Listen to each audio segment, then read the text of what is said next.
ভারত পাকিস্তানের পাল্টাপাল্টি হামলায় মৃতের সংখ্যা বেড়ে দাঁড়িয়েছে ৪১ জনে। এর মধ্যে ভারতে মারা গেছেন ১৫ জন আর পাকিস্তানে ২৬ জন।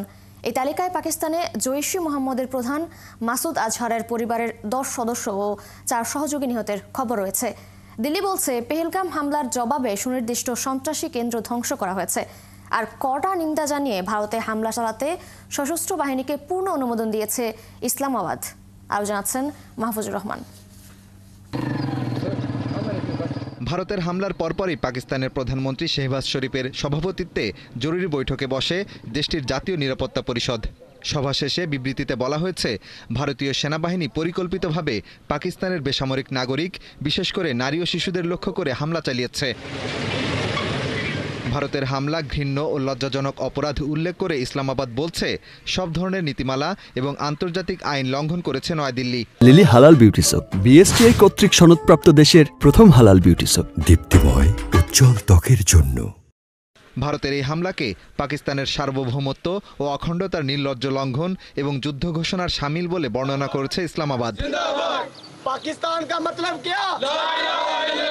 ওই বৈঠকে আরও বলা হয়েছে, জাতিসংঘ সনদের ৫১ অনুচ্ছেদের আওতায় আত্মরক্ষার্থে ভারতের হামলার জবাব দেওয়ার অধিকার রাখে পাকিস্তান। সেটি কখন কিভাবে হবে তা ইসলামাবাদই ঠিক করবে। এরই মধ্যে সমুচিত পদক্ষেপ নিতে সশস্ত্র বাহিনীকে পূর্ণ অনুমোদনও দেওয়া হয়েছে। এদিকে পাকিস্তানের বাহওয়ালপুরের সুবহানাল্লাহ মসজিদে ভারতের হামলায় মাওলানা মাসুদ আজহারের পরিবারের ১০ সদস্য ও ৪ ঘনিষ্ঠ সহযোগী নিহত হয়েছেন। বুধবার বিষয়টি স্বীকার করেছে পাকিস্তান ভিত্তিক সংগঠন জৈশ-ই মোহাম্মদ। জাতিসংঘ মাসুদ আজহারকে সন্ত্রাসী হিসেবে তালিকাভুক্ত করেছে।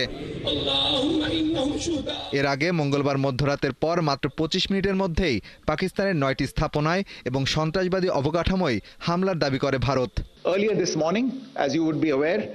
ভারত যে প্রত্যাঘাত করেছে তা পরিমিত, সমানুপাতিক, দায়িত্বশীল ও যা ছড়িয়ে পড়বে না।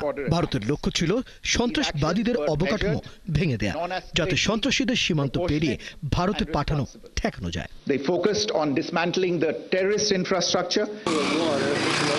তবে ইসলামাবাদ বলছে, পাকিস্তানের ৬টি স্থানে হামলা হয়েছে এবং সেগুলো জঙ্গি আস্তানা ছিল না।